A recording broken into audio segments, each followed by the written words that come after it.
Fundamentalmente, de lo que quiero hablar hoy es, por tanto, de qué es lo que puede ocurrir en el mundo, pero evidentemente basado en proyecciones y en pronósticos fundamentados en los datos, ¿no? Y quiero que hoy os concentréis en qué es lo que puede ocurrir en los próximos 8 años, de cara al año 2030. Bueno, pues evidentemente la pandemia, que ha sido yo creo el evento o el acontecimiento fundamental a principios de esta década, ¿no? Comenzando a finales del 2019 y principios del año 2020, es un evento que quizás pues nos recuerde que resulta muy difícil predecir el futuro, ¿verdad? Normalmente se suele decir que realizar predicciones es siempre muy complicado, sobre todo si son predicciones sobre el futuro, ¿no? Hay veces, por cierto, que es realmente difícil hacer predicciones sobre el pasado, ¿no?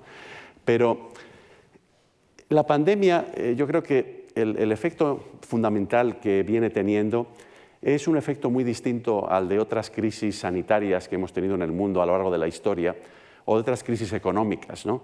Cuando, por ejemplo, pues consideramos la gran plaga, ¿no?, de la peste durante la Edad Media, ¿no?, la Baja Edad Media, lo que podemos apreciar es que esta pandemia es muy distinta. Aquella crisis de los años 1300, básicamente lo que hizo fue reconducir la historia, la llevó por otro camino, ¿no? Fue básicamente una crisis que creó en varios países europeos las precondiciones para la revolución industrial que se verificó 300 años más tarde, porque creó sobre todo una gran escasez de mano de obra, porque murió mucha gente evidentemente, y eso produjo o introdujo una serie de incentivos para la innovación tecnológica. Es por ese motivo por el cual muchos historiadores económicos dicen que la peste negra, ¿no?, fue una precondición, en el fondo, ¿no?, de algo que ocurriría en Europa 300 o 400 años después, que fue la Revolución Industrial. Si todavía vamos más atrás en el tiempo, a la plaga de Justiniano en Constantinopla, ¿no?, la actual Istambul, pues observamos 3/4 partes de lo mismo. Es decir, que aquella pandemia, el efecto principal que tuvo fue el poner fin a la estrategia expansionista del emperador, de Justiniano. Justiniano estaba a punto de volver a reunificar el Imperio Romano, es decir, de conquistar, o bien militarmente, o por lo menos de controlar de una manera económica, todo el occidente europeo, ¿no?, de tal manera que nuevamente el Imperio Romano resultara unificado. Fue precisamente esa plaga de Justiniano, otra pandemia, la que evitó, se llama la plaga de Justiniano porque coincidió con este periodo de esplendor del Imperio del Este romano, y provocó, como digo, el que la historia pues, también discurriera por otro camino muy distinto, porque solamente podemos especular en estos momentos qué es lo que hubiera ocurrido si Justiniano hubiera conseguido nuevamente unificar el Imperio Romano, ¿no? Yo creo que también esta crisis es muy distinta a la Gran Depresión de los años 30, hablando ya de crisis económicas, o incluso a la crisis del petróleo del año 1973, que lo que hizo fue, esas dos crisis económicas, lo que hicieron también, al igual que esas otras pandemias, cambiar el paradigma económico, ¿no? Tanto la crisis de los años 30 de la Gran Depresión como la crisis de los años 70 del siglo pasado, la crisis que asociamos normalmente con la crisis del petróleo, pues fueron también dos momentos en los cuales se cambió de paradigma, se cambió de tipo de economía.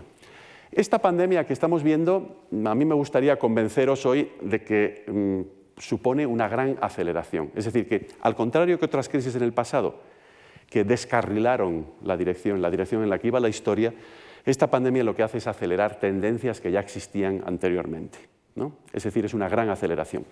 Y permitirme que os ponga 4 ejemplos sobre esta gran aceleración. El primero es el envejecimiento de la población. Os puede parecer no intuitivo el pensar que la pandemia acelera este proceso de envejecimiento de la población que ya venía produciéndose, por supuesto, con anterioridad al año 2020. ¿Por qué la pandemia acelera el envejecimiento de la población? Por algo muy sencillo, y es que en la mayor parte de los países del mundo, ante esta crisis, la crisis económica generada por la pandemia, las parejas jóvenes han pospuesto sus planes de tener bebés. Por ejemplo, en Estados Unidos, durante el año 2020, nacieron 300.000 menos bebés de lo que se esperaba. ¿Por qué? Porque las parejas jóvenes pierden su puesto de trabajo o perciben que hay incertidumbre y, evidentemente, lo primero que hacen es posponer el tomar decisiones tan importantes como la de tener un bebé. Ahora piensen lo que pasa. Si cae inesperadamente el número de bebés, no solamente en Estados Unidos, sino también en Europa, incluida España, en otros países del mundo, evidentemente el envejecimiento de la población se acelera, simplemente por la caída del número de bebés. El envejecimiento de la población en su conjunto se acelera. El segundo ejemplo yo creo que también es bastante gráfico y es algo que ya venía produciéndose con anterioridad a la pandemia y es este auge tan importante de los mercados emergentes de Asia. Me estoy refiriendo a Corea del Sur, a Vietnam, a China, a Tailandia, a Indonesia, etc. ¿Qué es lo que ha ocurrido? Lo que ha ocurrido es que la pandemia llevó, sobre todo en sus 2 primeros años, a unas consecuencias económicas muy catastróficas en España, en Europa, en Estados Unidos, en América Latina. Pero no tanto en Asia. Supieron, sobre todo durante el primer año y medio de la pandemia, controlar sus efectos en términos de los contagios, número de contagios, número de hospitalizaciones y también número de muertes, con una mayor efectividad que en Europa o en Estados Unidos. Y a consecuencia de ello, el impacto negativo sobre la economía fue mucho más reducido.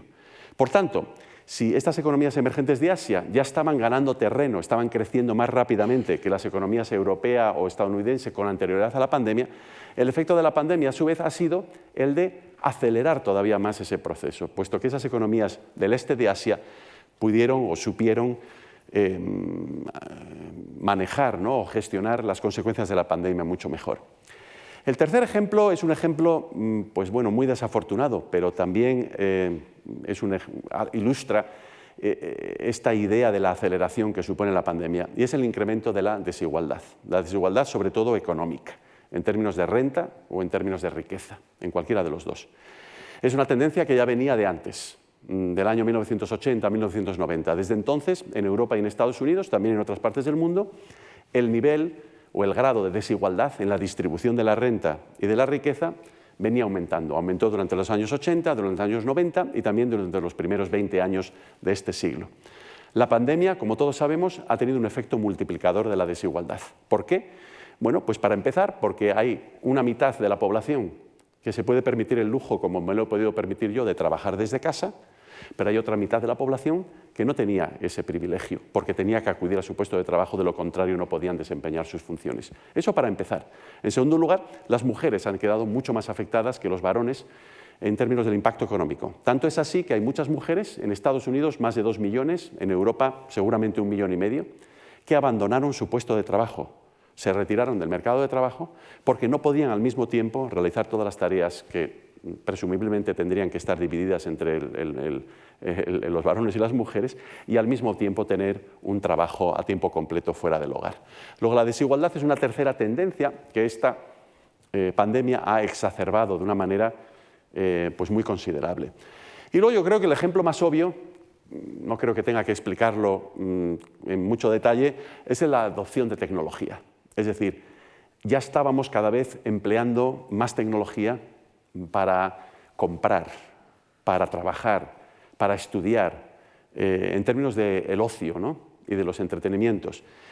La pandemia, evidentemente, sobre todo durante la fase de confinamiento, lo que nos empujó fue a emplear la tecnología todavía más, ¿no?, hasta el punto de que, como decía anteriormente, la mitad de la población trabajaba desde casa a través de alguna de esas plataformas tecnológicas, todos empezamos a comprar más por Internet, etcétera, etcétera, etcétera. Estos son solamente 4 ejemplos y por lo tanto yo siempre bromeo diciendo que en realidad la única cosa que me arrepiento del libro es el título, ¿no? En lugar de 2030 debería quizás haber sido 2028. Porque fijaros, si la pandemia lo que ha hecho es acelerar estas tendencias, entonces el mundo que os voy a describir ahora en un momento, el mundo que describo en el libro, básicamente va a llegar antes del año 2030, va a llegar seguramente en el año 2028 y en unos momentos voy a justificar por qué es exactamente o aproximadamente 2 años antes que ese futuro, ¿no?, ese escenario futuro que describo en el libro va a llegar aquí. Bueno, a lo largo de esta presentación, que va a durar, como saben, durante 1 hora, quiero que no solamente penséis en términos de cada tendencia individualizadamente, ¿no?, aisladamente de las demás. Es decir, es muy importante que adoptemos una óptica que se viene a llamar pensamiento lateral, es decir, que las distintas tendencias, ya sean demográficas o económicas o políticas o tecnológicas, al final convergen, ¿no? Al final se alimentan o retroalimentan unas con las otras. Y por lo tanto es mucho más importante analizar cómo interactúan esos distintos tipos de tendencias, vuelvo a repetir, demográficas, económicas, geopolíticas, tecnológicas, y de esa manera, conectando esos distintos tipos de tendencias, vamos a poder anticipar efectos que de otra manera yo creo que no sería posible el aislarlos, ¿no? La metodología que voy a seguir en los próximos 45 minutos es bastante sencilla. Primero, quiero hablar un poco sobre la evolución demográfica del mundo, es decir, la población humana en el mundo, ¿no? Y en concreto voy a proponeros que sigamos el rastro a los bebés. ¿Por qué? Bueno, porque si contamos los bebés y cuántos años por término medio van a vivir, pues podemos anticipar qué es lo que va a pasar en el mundo dentro de 5, de 10, de 15 o de 20 años, ¿no? En segundo lugar, durante esta conferencia hoy, vamos a seguirle el rastro al dinero. Es decir, voy a multiplicar esos números de bebés por cuánto dinero tienen en su bolsillo o van a tener en su bolsillo en el futuro. Y vamos a ver, evidentemente, que de esa manera vamos a poder analizar las implicaciones, pero sobre todo vamos a poder tomar conciencia de la magnitud de los cambios que se van a producir en el mundo en los próximos años, hasta el año 2030 o quizás hasta el año 2028, ahora que todo está más acelerado. Vamos a comenzar con los bebés, por tanto. Y bueno, pues yo creo que la historia de lo que viene ocurriendo en el mundo es bastante sencilla, ¿no? El número de bebés que nacen por mujer en el mundo, por término medio, está cayendo o viene cayendo de una manera muy acusada desde hace aproximadamente 60 años. O sea, esto no es una tendencia nueva, ¿no? Pero vuelvo a repetir, la pandemia la ha acelerado aún más.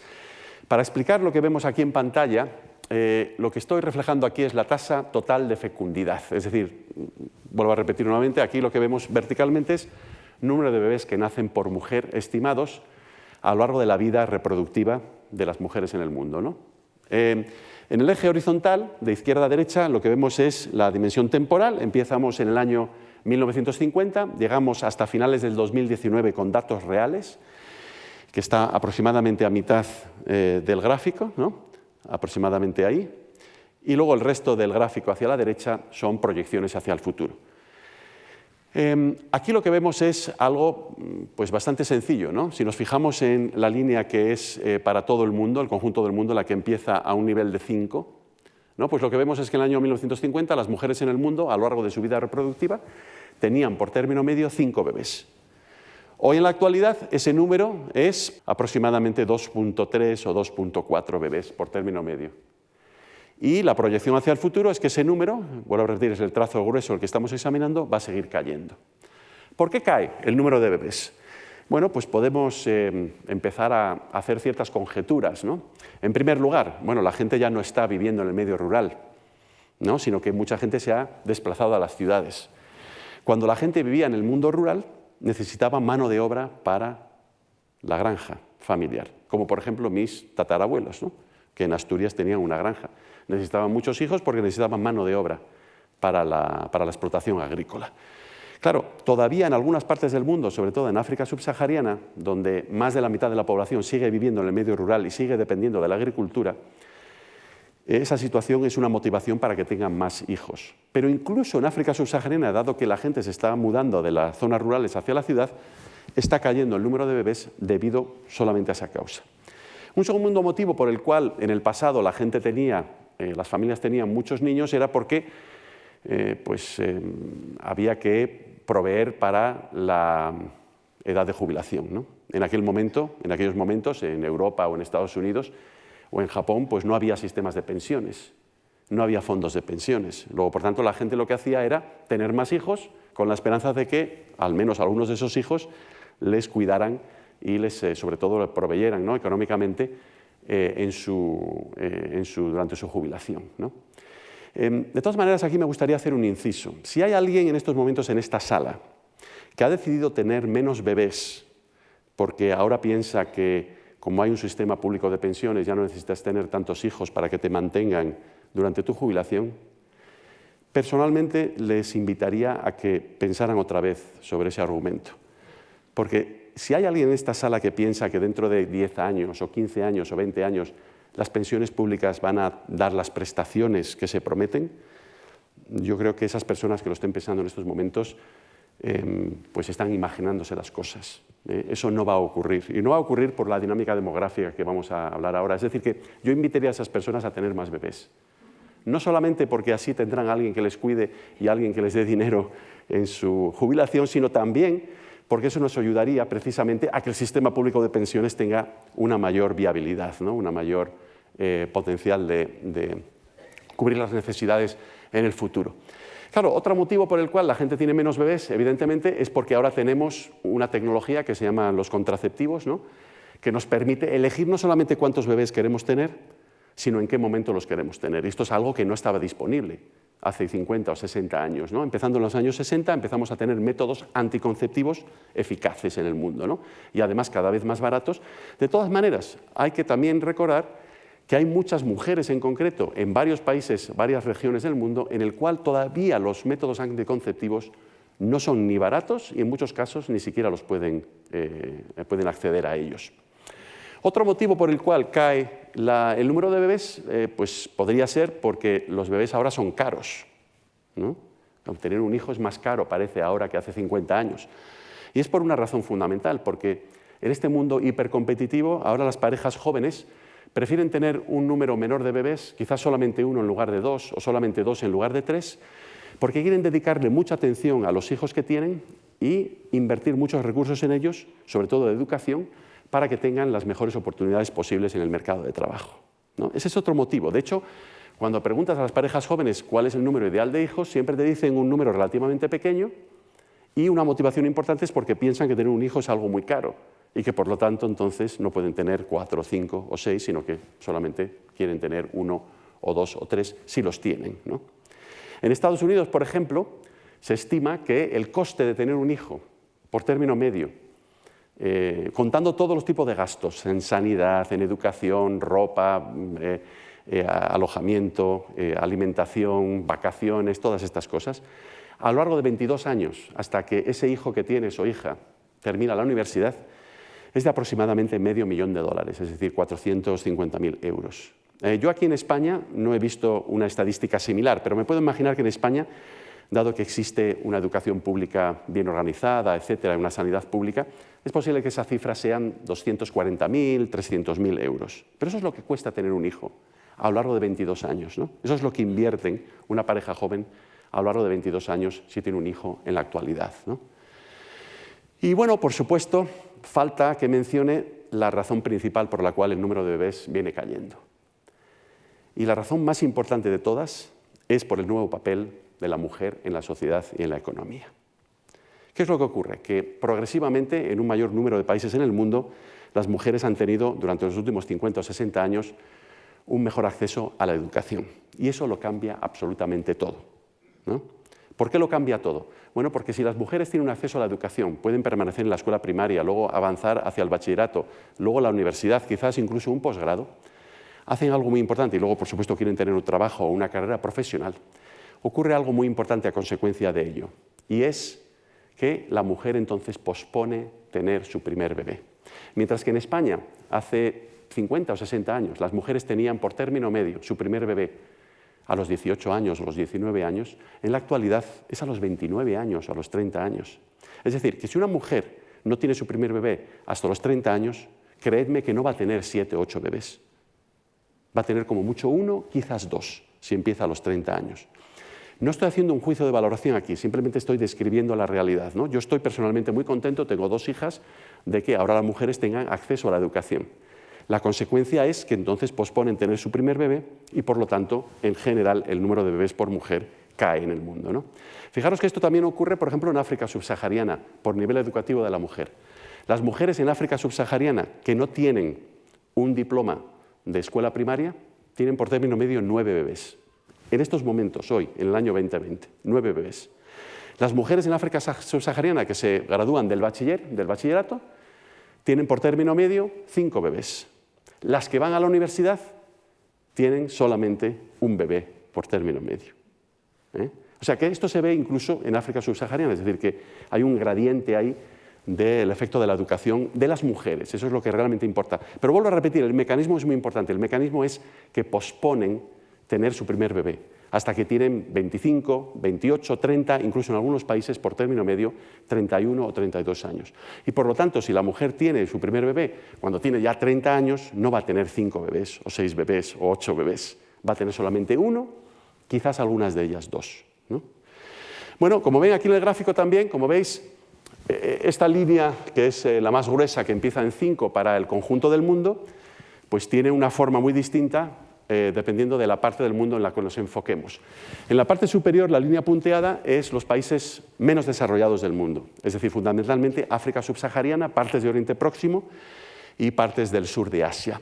Como vemos, incluso en esos países, desde el año 1985-1990, el número de bebés está cayendo. Y está cayendo por los mismos motivos que el número de bebés empezó a caer en España en los años 70, ¿no? Y que hemos enumerado anteriormente. La siguiente región del mundo, los países menos desarrollados, que es la línea más delgadita, que empieza en un nivel de 6, pues son fundamentalmente China, India, Tailandia, Indonesia, Turquía, México, Argentina, Brasil, son todos los mercados emergentes, ¿no? El mundo emergente. Bueno, pues vemos que también, desde unos pocos años antes que en el mundo del subdesarrollo, desde los años 70, también ha caído ese número de bebés por exactamente las mismas razones, ¿no? Y luego, por último, al final tenemos los países más desarrollados, entre los que se encuentra España, es decir, aquí está toda Europa, está Estados Unidos, Canadá, Australia, Nueva Zelanda, Japón, Singapur, etcétera, ¿no? Y vemos que en esos países la caída de la fecundidad ya venía de antiguo, pero algo sorprendente, ¿no? Primera sorpresa de la tarde. A partir del año 2000, parece que esta tasa de fecundidad, es decir, el número de bebés por mujer, en estas partes más desarrolladas del mundo, dejó de caer y ha crecido levemente durante los últimos 20 años. Espero que lo puedan apreciar ahí en el gráfico, ¿verdad? Y la proyección es que seguirá aumentando ligeramente. Bueno, preguntaros por qué se ha podido producir esto precisamente en los últimos 20 años. La principal causa de ese ligero aumento del número de bebés por mujer en algunos países europeos y también en Estados Unidos es la inmigración. Las familias de inmigrantes suelen tener más hijos por término medio. Ese es el efecto del aumento en la inmigración que se ha venido verificando en Europa y en Estados Unidos desde los años 90 del siglo pasado, ¿no? Y quiero que recordéis este dato porque es muy significativo para lo que viene en unos minutos en mi presentación, ¿no? Claro, de momento no hemos hablado de un tema importante, ¿no? Que es los gobiernos y la política de los gobiernos, sobre todo del chino, porque China es el país más poblado de la Tierra. Y como sabéis, durante 30 años, desde el año 1979, de ahí la línea vertical, en China hubo una famosa política del hijo único, ¿no? Bueno, pues esa política del hijo único, como se puede apreciar tanto en las zonas rurales de China, que es este trazo de color granate que empieza aquí arriba, como en las zonas urbanas de China, pues hicieron que el número de bebés por mujer cayera en China. Pero fijaros que incluso mucho antes de que se adoptara la política del hijo único, ya había caído el número de bebés en China, tanto en las zonas rurales como en las zonas urbanas. Es decir, que la política del hijo único, por decirlo de alguna manera, llegó tarde en China, porque ya había caído la natalidad de niveles de 7, 8 bebés por mujer hasta niveles de 3 bebés por mujer. ¿Por qué había caído? Por los mismos motivos que cayó en España o en Estados Unidos o en México, porque la población empezó a moverse de las zonas rurales a las urbanas, porque la mujer se empezó a incorporar al mundo del trabajo, por todos los mismos motivos que antes, ¿no? Evidentemente, eso no quiere decir que no haya habido ningún efecto de la política del hijo único en China.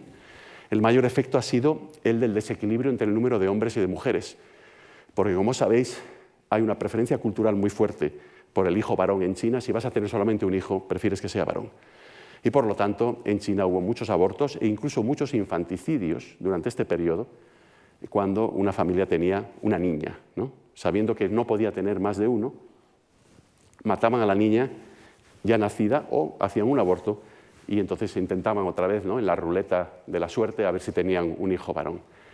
Esa fue una consecuencia muy importante. Hace 5 años China abandonó la política del hijo único y estableció una política de 2 niños. Y en junio del año pasado, es decir, hace 8 meses o 10 meses, abandonó la política de los 2 hijos y ahora en China se pueden tener hasta 3 hijos. ¿Por qué están haciendo eso? Porque la población se les ha envejecido y, como vais a ver en unos momentos, es el país del mundo que se enfrenta a un reto demográfico de mayor escala, ¿no? Bueno, eso es lo que pasó en China. La cuestión es, ¿qué es lo que va a pasar en China a partir de ahora? Es decir, si el número de bebés va a aumentar simplemente porque el gobierno haya dicho que ahora en lugar de 1 puedes tener 2 o incluso 3. Y me gustaría que pensarais en estos momentos, ¿no? De hecho, voy a hacer una encuesta. Os voy a dar 3 opciones. En China ya no hay una política del hijo único, ¿de acuerdo? En China en estos momentos la tasa de fecundidad es 1,3 bebés por mujer, ¿de acuerdo? En estos momentos. La pregunta es, ahora que hay una política gubernamental que permite a las familias tener hasta 3 hijos, ¿qué es lo que va a pasar con ese número en los próximos años? Pongamos en los próximos 10 años o 15 años. Os voy a dar 3 opciones y quiero que votéis con la mano, ¿de acuerdo? La primera opción es que ese número va a crecer. Ahora que no hay una restricción, una prohibición de tener más de un hijo, pues la gente va a tener más bebés. La segunda opción es que va a permanecer en donde está ahora, 1,3. Y la tercera opción es que va a caer, a seguir cayendo. ¿Habéis pensado la respuesta? Bueno, pues podéis votar ahora. Primera opción, ¿cuánta gente cree que ese número en China, a consecuencia de la eliminación de la prohibición de tener solamente un hijo, incluso 2, va a aumentar? Levantad la mano si pensáis eso. Ya me imagino que pensáis que aquí hay gato encerrado, ¿no? Esta es la cuestión, ¿no? Ha habido muy poca gente que ha levantado. ¿Cuántos pensáis que se va a mantener constante? Muy bien. Fijaros que es probabilísticamente muy difícil que se quede exactamente donde está, ¿eh? No es por nada, pero es muy improbable que se quede exactamente en 1,3. Pero bueno, ¿y cuántos pensáis que va a seguir cayendo? Sí, o sea que estáis divididos. Mirad, la mejor manera de demostrar qué es lo que va a pasar es la siguiente. En Taiwán, la tasa en estos momentos es 1,2. En Corea del Sur, 0,9. Es el país del mundo con la tasa más baja. 0,9 bebés por mujer. Fijaros que el reemplazo de la población es algo más de 2 bebés por mujer. ¿De acuerdo? Entonces, ¿qué es lo que parece que va a pasar en China? Va a seguir bajando. ¿Por qué va a seguir bajando? Porque por mucho que el gobierno diga que ahora se pueden tener más hijos, explícaselo tú a una mujer que acaba de terminar su carrera en Shanghái o en Pekín y que lo que quiere es trabajar y tener su carrera. No va a tener más hijos porque el gobierno lo diga. Ese número va a seguir cayendo y, de hecho, todos los expertos demográficos de China o de otros países del mundo dicen que esto va a seguir cayendo en China. Y fijaros que ni Taiwán ni Corea del Sur tuvieron nunca una política del hijo único. Eso fue solamente China. Y pese a eso, pese a que la gente podía tener el número de hijos que quisiera en Taiwán o Corea del Sur, y pese a eso ha caído hasta niveles incluso más bajos que los de China, ¿no? Bueno, esta es una cara de la moneda, es decir, el número de bebés que van a nacer en el mundo. La otra cara de la moneda es cuánto van a vivir esos bebés, ¿no? Eso es lo que se llama la esperanza de vida al nacer. Aquí volvemos a empezar otra vez en el año 1950 a la izquierda, llegamos hasta el 2019, el final del 2019, principios del 2020, con datos reales y el resto son proyecciones. Y verticalmente medimos cuántos años va a vivir un bebé, pongamos, que nazca en el año 2020 en un país poco desarrollado del mundo, ¿no? Ese sería el número de años. Ahora tenemos los gráficos invertidos, es decir, los países menos desarrollados están en la parte inferior de la tabla, porque los bebés allí viven menos, o se espera que vivan menos, y los países más desarrollados, incluido España, están en la parte de arriba. Ahora, lo realmente importante de este gráfico es algo que yo creo que es fundamental, ¿no? La diferencia en el año 1950 entre un bebé que nacía en un país poco desarrollado y un bebé que nacía en el año 1950 en un país desarrollado era de 30 años, nada más y nada menos de que 30 años en esperanza de vida, la diferencia. En la actualidad esa diferencia se ha acortado y es aproximadamente la mitad, solamente 15 años. Y si apreciáis visualmente el gráfico, cada vez la diferencia se hace más pequeña. Es decir, que los países en vías de desarrollo están ganando posiciones. La esperanza de vida de los bebés en esas zonas del mundo está aumentando más rápidamente que la de los bebés que nacen en América del Norte o en Europa o en Japón. ¿De acuerdo? Y eso puede tener consecuencias evidentemente muy importantes para el futuro. Bueno, Si sabemos cuántos bebés, o tenemos una cierta noción sobre cuántos bebés van a nacer en distintas partes del mundo y cuánto van a vivir por término medio, solamente con esos dos datos podemos calcular el tamaño de la población en cualquier momento en el futuro, con mayor o menor fiabilidad, ¿no? La primera vez que dibujé en mi ordenador el gráfico que voy a mostraros en un momento, pensé que había cometido un error, que algo no funcionaba, que quizás me había equivocado. Pero no me había equivocado. O sea, basado en esos dos datos, número de bebés que van a nacer y cuánto van a vivir por término medio, salen estas curvas que veis acá. Nuevamente empezamos en el año 1950 y llegamos hasta el año 2019 con datos reales, y el resto son proyecciones, y verticalmente medimos qué porcentaje de la población en el mundo va a estar viviendo en distintas zonas. Evidentemente, lo que puede ocurrir aquí es que un bebé nacido, pongamos en África, emigre a Europa. Para esto que ven aquí, lo que veis aquí, lo que he hecho es mantener la inmigración al nivel actual, ¿de acuerdo? O sea, asumiendo que la inmigración continuará igual. Bueno, pues lo que vemos es bastante sencillo, ¿no? Que las curvas se cruzan no en el año 2030, que es lo que pasaba antes de la pandemia, sino que se cruzan en el año 2028. Por eso decía antes el año 2028. Exactamente en el año 28, fijaros cuán distinto va a ser el mundo comparado con el que tenemos hoy. África va a ser la segunda región del mundo en población. Por primera vez siendo mayor que todo el este de Asia, que incluye China, por cierto. En el año 2028. Eso está a la vuelta de la esquina, ¿no? África, fijaros que era pequeñísima al final, en los años 1950. Pero claro, están teniendo mucho más bebés y esos bebés cada vez viven más años. ¿De acuerdo? Número 2. También para el año 2028. El sur y centro de Asia, que incluye India, va a llegar a un máximo. Eso también va a ocurrir, según esta proyección, en el año 2028. Número 3. Aquí en Europa.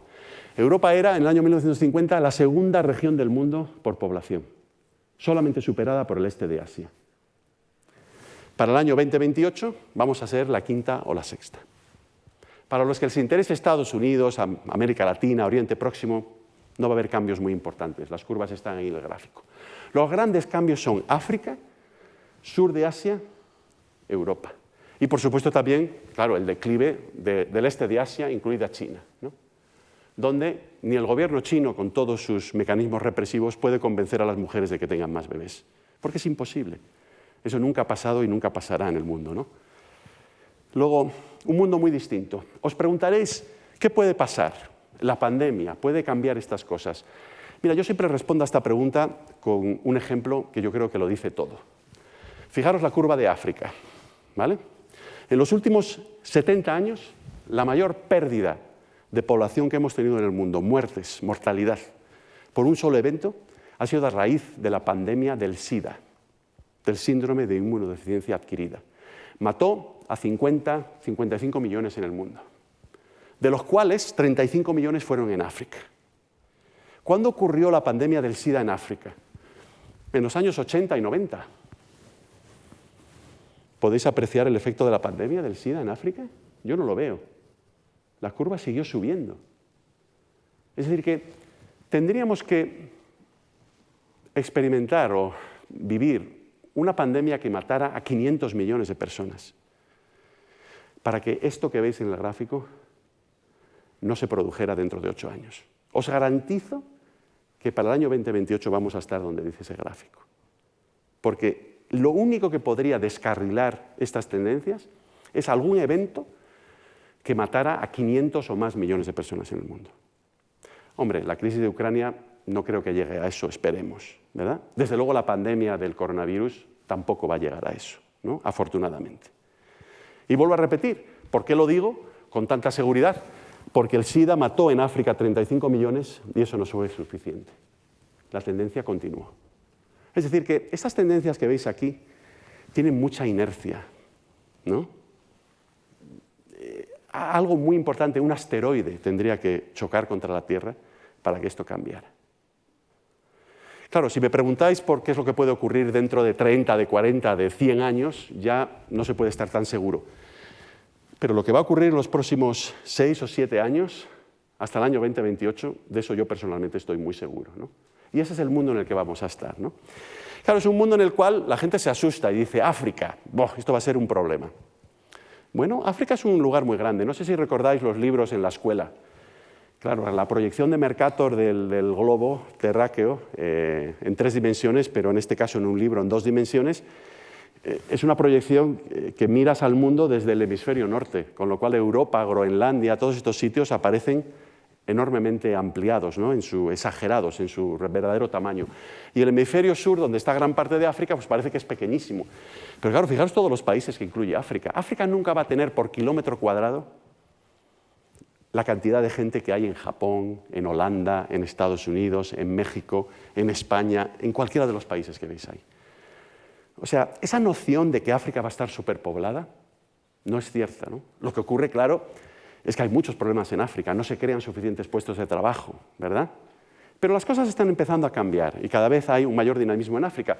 Y, por ejemplo, eso explica de por qué hay un país que está en estos momentos el primero en el ranking en términos de inversiones en África, que es China.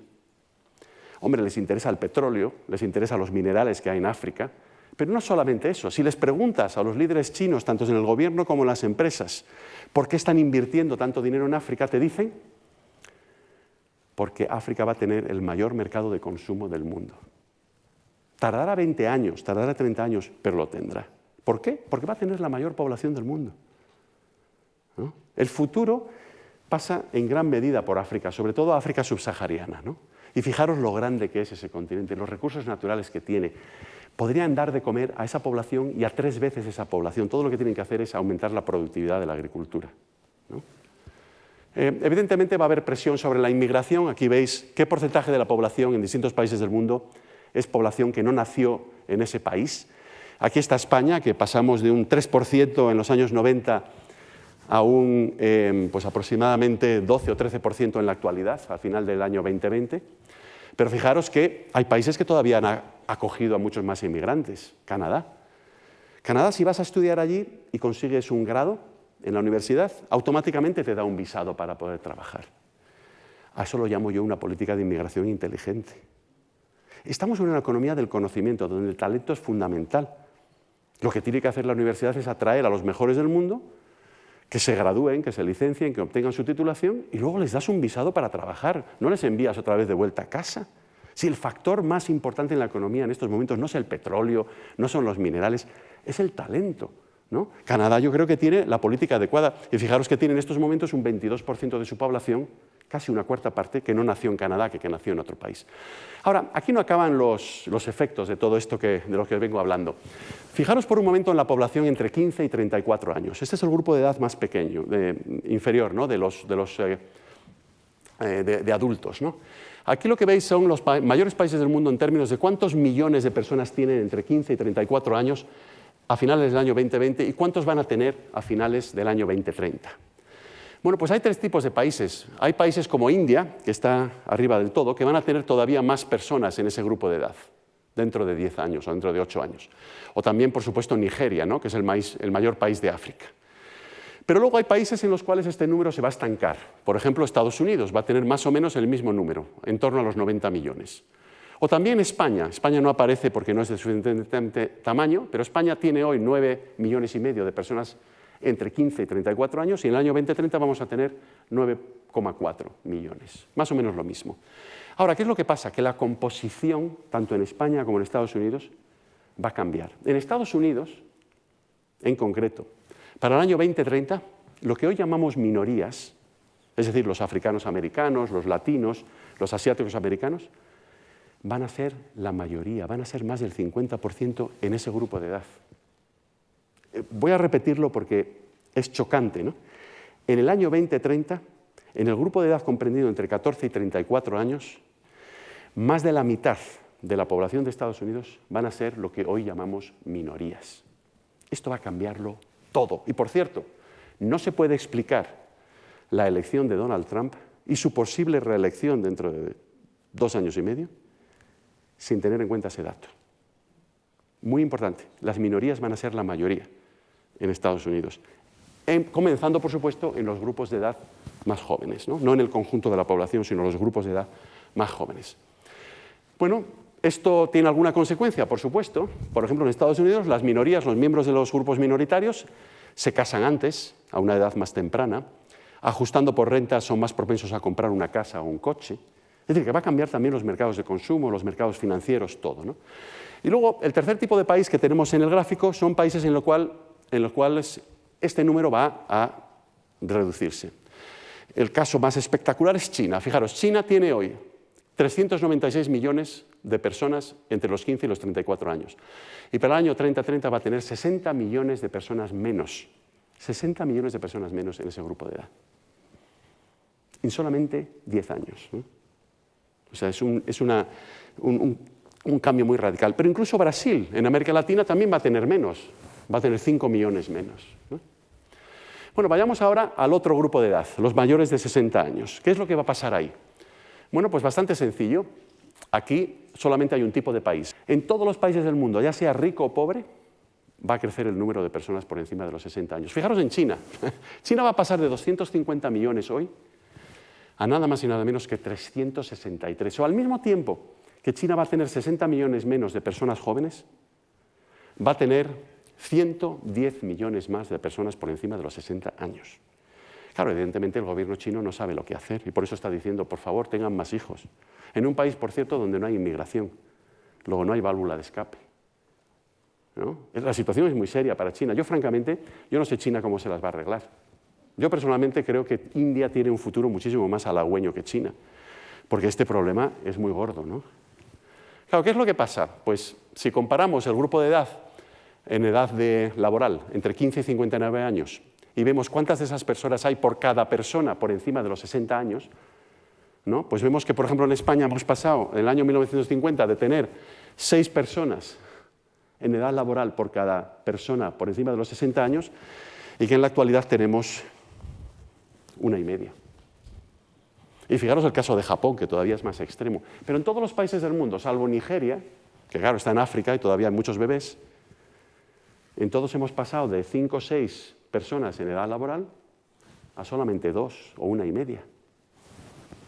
Mira, los políticos pueden decir muchas cosas sobre la viabilidad en el futuro del sistema de pensiones. A mí personalmente no me engañan. Esto es insostenible. O sea, yo creo que cuanto antes nos demos cuenta de esto, mejor, ¿no? Es insostenible. Sobre todo en un momento en el cual, cuando una persona cumple 60 años por término medio en España, todavía puede esperar vivir por término medio otros 25 años. Es que no es solamente que haya caído el número de personas en edad laboral con respecto al número de personas que están jubiladas, sino que a su vez los que están jubilados viven más años, ¿no? Entonces, a menudo la gente me pregunta, ¿qué va a pasar? ¿Van a reducir las pensiones? ¿O vamos a tener que trabajar más tiempo? ¿O vamos a tener que realizar más contribuciones al sistema público de pensiones mientras trabajemos? Y yo mi respuesta siempre es la misma, vamos a tener que hacer las 3 cosas, porque si no, no hay futuro. Es imposible, los números no cuadran, ¿no? Esa es la cuestión. Yo creo que el cambio es radical, ¿no? Solamente 50 años.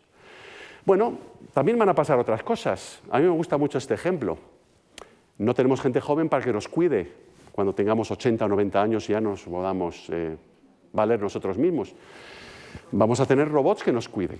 En los experimentos que se están realizando con esto, por ejemplo en Japón, que es de donde vienen estas fotografías, los pacientes que les está cuidando un robot dicen que prefieren que les cuide un robot. ¿Por qué? Porque eso de que te cuide un ser humano y que te ayude con tus necesidades y tal puede ser embarazoso, ¿verdad? Pero no el robot. El robot nunca se equivoca. El robot te habla, pero solamente de las cosas que quieres escuchar, ¿no? Algo más práctico. Esto es una paciente en Japón que sufre de demencia, de Alzheimer's, combinado. Esto es una foca robótica. La hace una empresa danesa, cuesta 3.000 euros. Todas las residencias de ancianos en Dinamarca tienen al menos uno de estos. Y los pacientes que sufren de enfermedades mentales, si se pasan horas interactuando con una foca que se mueve, ¿no?, en robótica, se ve que mejoran en su estado mental, ¿no? También hay experimentos con niños que mientras los padres salen a cenar el viernes por la noche o el sábado, les cuida un robot. Y en esos experimentos también los niños dicen que prefieren quedarse con el robot, ¿no? Yo personalmente ya he asumido que cuando tenga 80 años, 90, 100, espero, y ya no me pueda valer por mí mismo, que me va a cuidar un robot por 2 motivos. 1, porque va a ser mejor para mí. 2, porque yo no he tenido suficientes hijos como para que me cuiden, ¿no? Solamente he tenido 2, ¿no? Y tampoco puedo esperar que sean los hijos de otros, porque toda la demás gente también ha tenido menos bebés. No suma, este es el problema, ¿no? Luego, por tanto, vamos a tener tecnología, ¿no? Pero yo creo que va a haber otra consecuencia que a mí me parece muy interesante, y precisamente esto es además el tema que quiero perseguir en el libro que estoy escribiendo ahora. Y es que, fijaros, durante los últimos 140 años hemos organizado nuestra vida en términos de 3 etapas secuenciales. Primero jugamos cuando somos niños, luego estudiamos, luego trabajamos y luego nos jubilamos. Son 4 etapas. Primero jugamos, luego estudiamos, trabajamos y nos jubilamos. Bueno, ¿qué es lo que ocurre? Bueno, pues que hay 3 grandes cambios que se están verificando. El primero es que una persona de 60 años, ahora que cumpla 60 años, está en mejor forma física y mental que una persona que cumplía la misma edad hace 50 años. Completamente, ¿no? Número 2. En España, una persona que cumple hoy 60 años tiene una esperanza de vida de otros 26 años. Eso también ha crecido, ¿no? Y punto número 3. El cambio tecnológico hace que todas esas cosas que aprendimos en la escuela o con un poco de suerte en la universidad queden obsoletas mucho más pronto. Eso es lo que hace el cambio tecnológico. Luego, vamos a conectar aquí, pensando lateralmente, esas 3 tendencias. Esta es mi predicción. En el futuro la gente va a ir a la escuela o a la universidad varias veces. Cuando tengan 20 años, en torno a los 20 años, pero luego cuando tengan 40, porque después de 20 años aquello que aprendieron en la universidad se va a quedar obsoleto. Y luego seguirán trabajando hasta los 60. Y cuando cumplan 60 se van a dar cuenta de que tienen todavía 26 o más años de esperanza de vida, pero que no tienen suficientes ahorros y que el sistema público de pensiones no puedes contar con él. Y entonces dirán, hombre, prefiero seguir trabajando, pero se darán cuenta de que aquello que aprendieron cuando tenían 40 años ya no les sirve en el mercado de trabajo, porque el cambio tecnológico ha hecho que, nuevamente, ese conocimiento se haya quedado anticuado u obsoleto. Luego van a volver otra vez a la universidad. En China, en estos momentos, a mí siempre me gusta poner este ejemplo, hay 75 millones de personas por encima de los 55 años que están en la universidad. Claro, China es un país muy grande, pero 75 millones son muchos millones, ¿no? Ese es el futuro.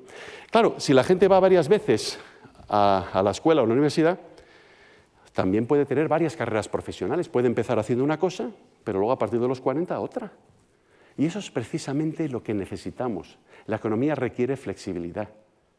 Las empresas van a tener que adaptarse a esto. Eso de intentar prejubilar a un empleado en el momento que cumple 50 años, que eso es básicamente lo que hacen las grandes empresas en España, no sé si os habéis apercibido de esto, ¿no? Eso es una práctica que hay que abandonarla cuanto antes. Pues no tiene ningún sentido. Tenía sentido hace 50 años cuando la gente vivía por término medio 60 años, pero ahora que la gente vive por término medio 80 y pico, esto no tiene ningún sentido. La gente tiene que trabajar más años, ¿no? Los políticos os van a decir otra cosa, pero yo no soy político, ¿no? Eso es lo que puede ocurrir.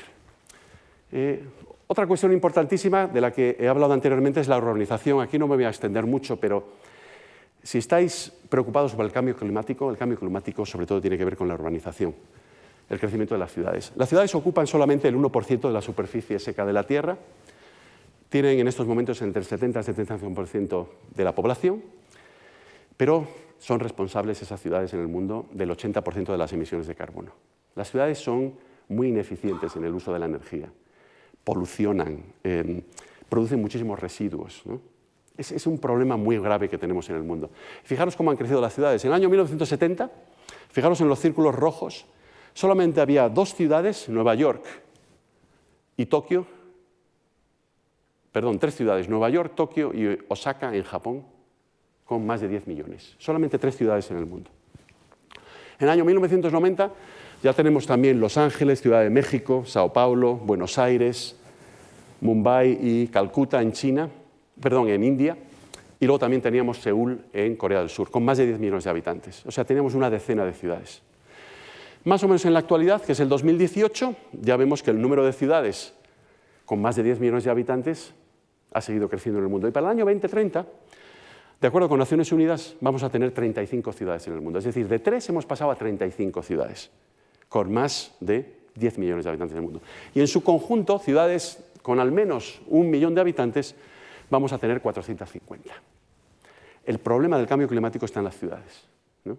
Esto es lo que hay que reformar y que hacer mejor. Bueno, presumiblemente la segunda parte de mi presentación hoy, pero solamente quedan unos 10 minutos, era empezar a multiplicar estos números por el dinero que tienen, números de personas por el dinero que tienen en sus bolsillos. Y vais a ver que aquí entonces ya es donde se ven cómo el mundo va a cambiar rapidísimamente.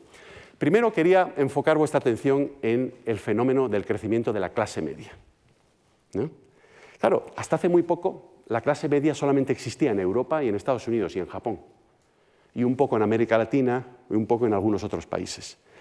Pero ahora el mayor crecimiento de la clase media se está verificando en países que no solamente son muy grandes, sino que encima están creciendo muy rápidamente, como son China e India y el resto del mundo emergente. Entonces, ¿qué es lo que pasa? Si consideramos los mercados de consumo de clase media, es decir, el poder adquisitivo de la clase media, comenzando en el año 2000 y siguiendo hasta la actualidad, que es el año 2020, pues vemos que sí, todavía la Unión Europea y Estados Unidos son bastante grandes como porcentaje del total mundial. Pero claro, ya vemos que India y China están creciendo. Y para el año 2030, fijaros lo pequeños que vamos a ser nosotros en términos del poder adquisitivo de la clase media en su conjunto, el tamaño del mercado, y lo grandes que van a ser China e India. Y si a su vez le sumas el resto de Asia, vas a tener más de la mitad de la clase media en términos de su poder adquisitivo en el mundo. Esto va a cambiar completamente la economía, ¿no? Las marcas de productos que hasta ahora siempre se enfocaban en el consumidor europeo y el norteamericano para lanzar nuevos productos, a partir de ahora, evidentemente, van a ver qué es lo que les interesa tener a estos consumidores en Asia, porque son los mayores mercados. Al final, siempre todo lo que ocurre en el mundo de la empresa se deja llevar por los mayores mercados en el mundo. Ahora, lo curioso de todo esto es que si seguimos con estas proyecciones hasta el año 2050, en lugar de parar en el 2030, vemos que aproximadamente en el año 2040 algo inusual ocurre, y es que India se convierte en el mayor mercado de clase media del mundo, por encima de China. Normalmente cuando presento este gráfico, la gente en la audiencia me dice, esto es imposible, estás equivocado, China va a ser el número uno en todo. Y no es cierto. China es muy probable que tenga la mayor economía, porque la economía, recordad que es consumo más inversión más exportaciones. Aquí solamente estamos viendo el consumo interno, ¿no? Por una parte del mercado, que es la clase media. ¿Por qué India va a convertirse en el mayor mercado de clase media del mundo aproximadamente en el año 2040? Por algo muy sencillo, porque tiene una población más joven. Y la gente joven es la que compra automóviles, es la que compra casas, es la que compra bienes duraderos de equipamiento para el hogar. Es tan sencillo como eso, ¿no? Tiene una población mucho más joven que la de China y por lo tanto eso se va a reflejar no necesariamente en la inversión o en las exportaciones, pero seguro que se va a reflejar en el consumo, ¿no? Y vayamos por un momento al otro extremo en la distribución de la economía, ¿no? No la clase media, sino los millonarios. El término que veis ahí arriba es el de las personas con patrimonios netos muy elevados. En concreto, aquí se reflejan aquellas personas como individuos que tienen un patrimonio neto por encima de $1 millón, ¿no? O sea, un patrimonio neto, el valor de sus casas, sus inversiones, etcétera, por encima de aproximadamente 900.000 euros. Bueno, y vemos algo muy sencillo, ¿no? Y es que si comparamos el año 2008, que fue el de la última crisis financiera global, con finales del 2020, que es el último año para el cual tengo estos datos, tenemos en el mundo más del doble de millonarios que los que teníamos hace 12 años. Tenemos aproximadamente 20 millones de millonarios en el mundo. Para las personas que están casadas, en estas estadísticas se les separa el patrimonio neto y se les atribuye a los cónyuges, ¿no? Y si observáis detenidamente el gráfico, en todas las regiones del mundo, en América Latina, en el Oriente Próximo, en Asia, en América del Norte, etcétera, hay un crecimiento de este número de millonarios, ¿no? Vuelvo a repetir, hemos visto durante estos años, evidentemente, un proceso de acumulación de la riqueza en los estratos superiores, ¿no? Mayor desigualdad, y la pandemia, por cierto, lo ha acelerado. O sea que cuando tengamos el año 2021 y 2022, vamos a ver que este número ha crecido todavía más, ¿no?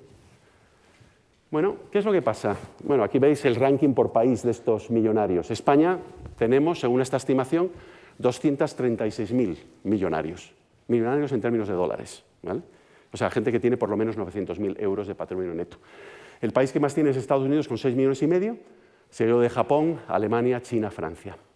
Pero esto no es lo más interesante. Lo más interesante es cómo están distribuidos esos millonarios o qué características tienen. Y aquí podéis observar, si lo analizáis detenidamente os voy a dar la interpretación, la mayor parte de los millonarios del mundo tienen más de 45 años. Bueno, esto es obvio, ¿no? Porque lleva un poco de tiempo acumular patrimonio, a no ser que tengas la suerte de heredarlo, ¿no? O de lanzar una empresa como Google o Facebook y que hagas mucho dinero al principio, ¿no?, de tu vida. La única excepción es Asia-Pacífico, excluyendo Japón, donde hay un porcentaje muy elevado de personas, de millonarios, que tienen menos de 45 años, y esto se debe fundamentalmente a China, donde hay mucha gente joven que en este boom, este crecimiento tan rápido de la economía de China, pues se han convertido en millonarios rápidamente. Pero, y con esto termino, el cambio más importante que se viene verificando en términos de la acumulación de riqueza en el mundo tiene que ver con las mujeres. Por primera vez, a final del año 2020, la mitad de los millonarios en el mundo eran mujeres. Las mujeres, durante los últimos 20 o 30 años, han venido acumulando riqueza más rápidamente que los varones. ¿Por qué? Por dos motivos. Uno, porque las mujeres están accediendo al sistema educativo y, aunque haya discriminación en el mercado de trabajo, hay más que están trabajando y, por lo tanto, que tienen la oportunidad de quizás ahorrar dinero y de construir un patrimonio. Y algunas de ellas llegan a ser millonarias, ¿no? ¿De acuerdo? En términos de dólares. El segundo motivo es que las mujeres viven más que los varones, la esperanza de vida es mayor, luego, por tanto, es mucho más probable que una mujer herede patrimonio de su marido o de su compañero que al contrario. Esos son los dos efectos. Por cierto, diciendo esto no quiero decir que nadie vaya a buscar un veneno hoy y a intentar o algún otro método de eliminar al compañero o al cónyuge. Pero esto es muy importante. ¿Por qué esto es tan importante? Esto es muy importante porque va a cambiar el consumo, el ahorro y la inversión. Y lo voy a resumir muy rápidamente para que terminemos a la hora.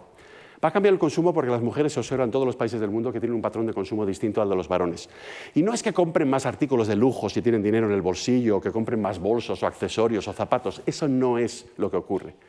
Y esto es un mito que quiero, evidentemente, abordar aquí, ¿no? Las diferencias de consumo entre mujeres y varones cuando tienen dinero, ¿no?, se centra sobre todo en los servicios.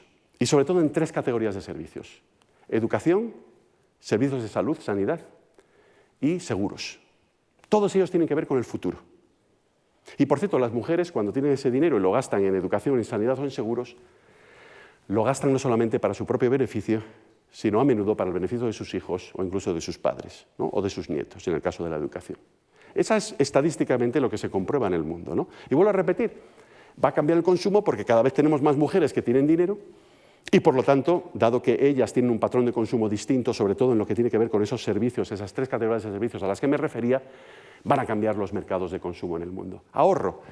Aquí también hay una serie de mitos. No es cierto que las mujeres invariablemente ahorren más dinero que los varones como porcentaje de su renta. Lo que se observa en la mayor parte de los países del mundo, y esto es ciertamente cierto también aquí en España, es que cuando los hombres y las mujeres con un nivel educativo similar, un puesto de trabajo similar, una renta similar, están solteros y sin compromiso, es cierto que en esa situación las mujeres ahorran más que los varones.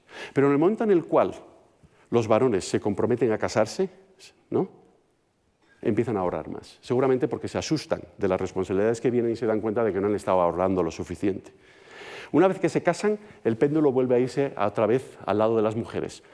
Mientras el matrimonio o la pareja, de hecho, no tiene hijos, ahorra más la mujer. En el momento en que hay hijos, ahorra más el varón. ¿Por qué? Porque las mujeres pasan más tiempo con los hijos. Y si pasas más tiempo con los hijos, os lo puedo decir, por propia experiencia, empiezas a gastar dinero. Porque siempre hay algo que hay que comprarles, una golosina, un bocadillo, un pantalón porque se les rompió, o pagar la excursión del colegio, ¿no? Eso es en cuanto al ahorro. Y por último, la inversión, los mercados financieros. ¿Por qué van a cambiar a raíz de este proceso por el cual las mujeres están acumulando riqueza más rápidamente? Pues algo muy sencillo. Porque en términos generales se demuestra en prácticamente todos los países del mundo que las mujeres suelen ser más adversas al riesgo. Es decir, a la hora de invertir sus ahorros o sus capitales, toman menos riesgo. ¿De acuerdo? Ahora bien, es cierto también que a medida que las mujeres adquieren más experiencia sobre cómo funcionan los mercados financieros, toman más riesgo. Y los hombres, por cierto, reducen su perfil de riesgo, es decir, que al final convergen, ¿no?, un poco unos con los otros.